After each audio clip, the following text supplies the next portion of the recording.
अगर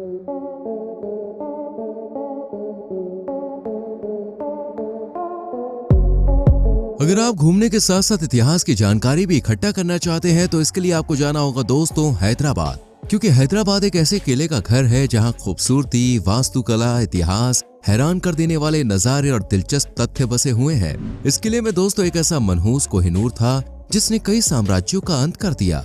इस किले के सिपाहियों का सिलेक्शन होता था एक वजनी पत्थर उठाकर। इस किले में संकेत के समय बजाई जाती थी ताली। आज भी यहाँ पर रखी हुई है एलिजाबेथ की दी हुई तोप, लेकिन इसे चलाने क्यों नहीं दिया गया? इस किले में देखने को मिलता है सबसे खास नगीना गार्डन, और इस किले का नाम है गोलकोंडा फोर्ट, जो अनेकों रहस्यों का घर है। लेकिन गोलकोंडा किले के इतिहास में डुबकी लगाने से पहले जरा वीडियो को लाइक और चैनल को सब्सक्राइब कर लीजिए। दोस्तों, गोलकोंडा आज भारत के सबसे ज्यादा देखे जाने वाले किले में शुमार किया जाता है, जो तेलंगाना के हैदराबाद से 11 किलोमीटर पश्चिम में बसा हुआ है। हालांकि ये किला शहर के सेंटर से काफी दूर स्थित है। इसके बावजूद भी किले की खूबसूरती निहारने यहाँ भारी भीड़ लगी रहती है। गोलकोंडा किले की वास्तुकला और ऐतिहासिकता का अपना एक अलग ही महत्व है, जिसे लफ्जों में बयां करना बड़ा मुश्किल है। आज ये किला हैदराबाद की शान है, जिसका इतिहास काफी टाइम पुराना बताया जाता है। इस किले को शुरू में दोस्तों शेफर्ड हिल कहा जाता था, जिसका तेलुगु में मतलब था गोलकोंडा। एक बार की बात है, इस चट्टानी इलाके पर एक चरवाहा लड़का आया था। इसे यहाँ पर एक मूर्ति दिखाई थी। इस लड़के ने यहाँ के शासक काकतीय राजा को इस बात की जानकारी दी, जिसके बाद 1199 से 1292 के दौरान काकतीय राजा ने अपने पश्चिमी इलाके की सुरक्षा के लिए इसी पहाड़ की चोटी पर चौकी का निर्माण कराया, जिसे आज गोलकोंडा नाम से जाना जाता है। इस किले को मिट्टी से बनाया गया था। 14वीं शताब्दी में इस किले पर बहमनी सल्तनत ने अपना कब्जा जमा लिया। बहमनी शासकों के दौर में दोस्तों इस किले को पत्थर के स्ट्रक्चर से मजबूत बनाया गया। इसके बाद आया 1518 का टाइम, जब कुतुब शाह ने बहमानी साम्राज्य से आजादी की घोषणा की और अपनी राजधानी को गोलकोंडा ट्रांसफर कर लिया, जिसके बाद कुतुब शाही राजाओं ने इस किले को धीरे धीरे विकसित किया, और आज जिस रूप में हम इस किले को देखते हैं, ये कुतुब शाही राजाओं की ही मेहनत है। ये किला कई ऐतिहासिक घटनाओं का भी गवाह रहा है। कई बार इसे कैद की जंजीरों में जकड़ा गया, जैसे कि 1687 में मुगल बादशाह औरंगजेब ने 8 महीने की घेराबंदी के बाद इस किले को अपने अधीन कर लिया था। लेकिन वक्त ने हर जंजीर तोड़ किले को आजादी दिलाई, और साल 2014 में इसकी खूबसूरती, हिस्ट्री के चलते वर्ल्ड हेरिटेज साइट का दर्जा दिया गया, जो आज हैदराबाद, तेलंगाना ही नहीं बल्कि पूरे भारत की शान बनकर खड़ा है। गोलकोंडा किले में इतिहास से रूबरू कराती हुई कई जगहें और यादें हैं, जिनमें सबसे पहले आपको दिखाते हैं किलों में सालों से रखी कैनन को। इस तोप को दोस्तों आज तक इस्तेमाल नहीं किया गया और ना ही किया जा सकता था, क्योंकि ये आयरन से बनाई गई थी। अगर इसे इस्तेमाल किया जाता तो ये फट जाती। ये सिर्फ एक शोपीस की तरह है, जिसे विक्टोरिया क्वीन एलिजाबेथ ने हैदराबाद के निजाम को तोहफे में दी थी। जब आप इसको गौर से देखेंगे तो आपको इसके ऊपर विक्टोरिया क्राउन का डिजाइन भी बना हुआ दिखेगा। आपको बता दें, इसे 1873 के दौरान बनवाया गया था, जो आज भी जस की तस है। गोलकोंडा फोर्ट पर जब भी कोई संकट मंडराता या फिर कोई जरूरी बात सबको बतानी होती थी तो ताली बजाई जाती थी, क्योंकि उस जमाने में वायरलेस टेलीफोन तो थे नहीं। इसलिए किले के लोग या शासक हाथों से ताली बजाकर कोड वर्ड में अपने मैसेज देते थे। ऐसा माना जाता है कि किले के एक पॉइंट पर 24 डायमंड कट्स की वजह से ऐसी साउंड इको निकल पाती थी। इस पॉइंट पर ईरानी कंस्ट्रक्शन की गई है। इस कंस्ट्रक्शन के मुताबिक 24 कट्स ही होने चाहिए। इन कट्स को सीक्वेंस में बनाया गया है, पहले 3, फिर 2, फिर 1। इन्हीं शेप और सीक्वेंस की वजह से जब यहाँ ताली बजाई जाती थी तो यहाँ से 480 फीट दूरी पर एक व्हाइट बिल्डिंग दरबार तक ये आवाज मैसेज बनकर जाती थी। इसे कम्युनिकेशन का काफी यूनिक सिस्टम माना जाता है। वैसे देखने लायक तो रामदास जेल भी है, जो गोलकोंडा किले की मस्जिद के पास बनी हुई है। राजा अब्दुल हसन तानाशाह के एक टैक्स कलेक्टर हुआ करते थे। ये सारी रियासतों से कर वसूल कर खजाने में जमा करने का काम करते थे। लेकिन एक बार रामदास ने कर वसूल कर चुपके से इन पैसों से किले से 250 किलोमीटर की दूरी पर राम मंदिर का निर्माण करवा दिया था। इस मंदिर को आज भद्रचिलम मंदिर के नाम से पहचाना जाता है। जब ये बात राजा अब्दुल हसन को पता चली तो इन्होंने रामदास को किले की जेल में डलवा दिया। रामदास पक्के राम भक्त थे, इसलिए इन्होंने जेल में ही पत्थर से तराश कर 16 देवी देवताओं की मूर्तियां बनाई, जो आज भी इस रामदास जेल में दिखाई देती हैं। एक तरफ जहां किले में भक्ति की आस्था बिखरी हुई थी, वहीं दूसरी तरफ इस किले में एक ऐसी जगह भी है जहां उस समय की शाही डांसर्स के घुंघरू की छनकार महल में बसी हुई है। इस जगह 2 फेमस डांसर्स रहती थी। एक का नाम था तारामती और दूसरी का नाम था प्रेमामती। ये दोनों ही बहनें थीं। एक गाती और दूसरी नृत्य करती थी। इनके रहने के लिए 2 मंजिलों का ये महल बनवाया गया था और जब राजा यहाँ पे आते थे तो इनके स्वागत में ढोल मंजीरे बजाए जाते थे और एक अलग ही महफिल सजती थी। आज के समय में जहाँ सोल्जर्स को मुश्किल ट्रेनिंग करके न जाने कितने इम्तिहान देकर नौकरी मिलती है, उस समय में भी सोल्जर्स के लिए किले में नौकरी पाना थोड़ा मुश्किल साबित होता था और बकायदा सिलेक्शन की एक प्रक्रिया होती थी। उस समय एजुकेशन का तो कोई रोल ही नहीं था, इसलिए सोल्जर्स की भर्ती के लिए उनकी हेल्थ चेक की जाती थी। जो भी 240 किलो वजनी पत्थर उठा लेता था उसे जॉब के लिए सिलेक्ट कर लिया जाता था और आज भी ये पत्थर किले में मौजूद है। किले में सोल्जर के रहने के लिए अलग अलग बैरक्स बनाए जाते थे।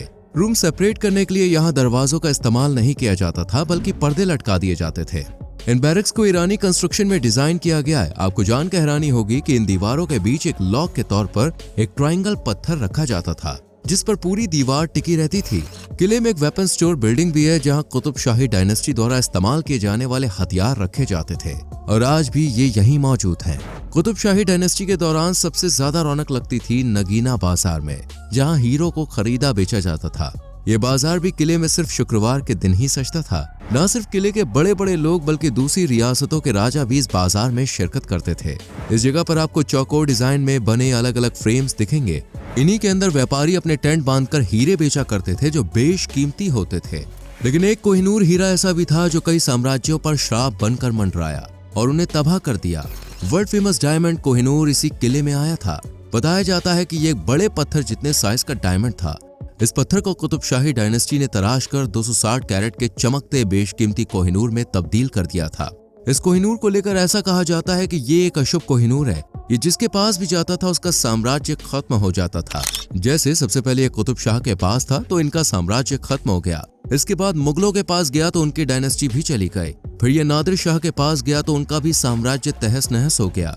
इसके बाद पंजाबी राजा रंजीत सिंह और फिर आखिर में इनके बेटे अजीत सिंह ने ये कोहिनूर विक्टोरिया क्वीन को ही तोहफे में दे दिया और इस तरह ये कई साम्राज्यों को खत्म करने के बाद भारत से चला गया।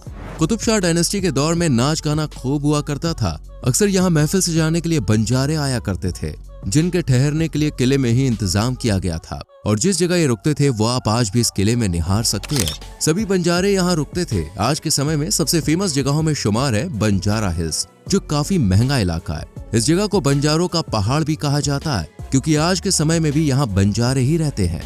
ये किला जितना अपनी खूबसूरती से लोग का दिल जीतता है उतनी ही इसकी अनमोल चीजें डिजाइन लोगों को सोच में डाल देती हैं। आपको यकीन नहीं होगा कि आज से 500 साल पहले यहाँ गीजर सिस्टम लगाया गया था जबकि उस वक्त करंट नहीं था। यहाँ बने बाथ टब में एक तरफ से ठंडा पानी निकलता था और एक तरफ से गर्म। इस अनोखे बाथरूम में आपको कई सारे होल्स भी बने हुए दिखाई देंगे। दरअसल रंग बिरंगे पत्थरों के सामने दिए रखकर जलाए जाते थे जिससे ये जगह कई रंग में रंग जाती थी और नजारा दिल छू लेने वाला होता था। यहाँ सिर्फ जिंदा लोगों के नहाने का इंतजाम था जबकि मृत लोगों को नहलाने की व्यवस्था दूसरी जगह बना रखी थी। मुसलमानों में जब भी किसी की डेथ होती तो उसे पहले नहलाया जाता है। इसके लिए किले में एक खास बाथरूम बना रखा था जहाँ सभी मृत लोगों को गुस्ल दिया जाता था। बाथरूम तो अलग था ही, साथ ही डेड बॉडी को मेन गेट से ना ले जाकर दूसरे गेट से ले जाया जाता था। अगर आज आप इस गुस्ल खाने में जाएंगे तो आपको 3 कुंड टाइप देखने को भी मिलेंगे। एक को कोल्ड वाटर, दूसरे को हॉट वाटर और तीसरे को रोज वाटर के लिए बनाया गया था। इसी पानी से नहलाने के बाद डेड बॉडी के सामने बनी मस्जिद में नमाज पढ़ाई जाती थी और फिर बाहर ले जाकर दफन कर दिया जाता था। इस किले में एक म्यूजिशियन एरिया भी देखने को मिलता है जहां पहले जमाने में गाना बजाने वाले म्यूजिशियंस महफिल सजाते थे और ठीक सामने राजा रानी और बाकी लोग बैठकर माहौल का मजा उठाते थे। आज इस जगह पर रोज शाम को करीब 7 बजे sound and light show organise किया जाता है। ये शो 1 घंटे तक चलता है। अगर आप यहाँ पे जाएं तो इसका हिस्सा बनना बिल्कुल भी मिस ना करें। गोलकोंडा किले के इंतजाम भी काफी सख्त थे। यहाँ स्पेशल लोगों के लिए अलग अलग रास्ते बनाए गए थे।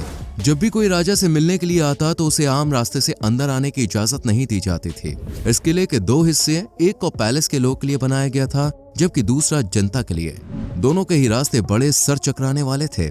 अगर आप पैलेस वाले रास्ते से अंदर जाएंगे तो आपको कॉमन रास्ता दिखाई नहीं देगा, वहीं अगर कॉमन रास्ते से अंदर जाएंगे तो पैलेस का रास्ता दिखाई नहीं पड़ेगा। ये किले की काफी दिलचस्प बात है। इसी तरह आपको जान के हैरानी होगी कि गोलकोंडा किले को महज 5 बाउंड्री वॉल्स में बनाया गया है। इसकी कोई फाउंडेशन नहीं है क्योंकि ये पहले एक पहाड़ था, इसलिए ये ऊपर से बनता आया है। इसकी नींव नहीं रखी गई है, इसलिए इस किले को पूरी तरह से बनने में करीब 62 सालों का लंबा वक्त लगा था।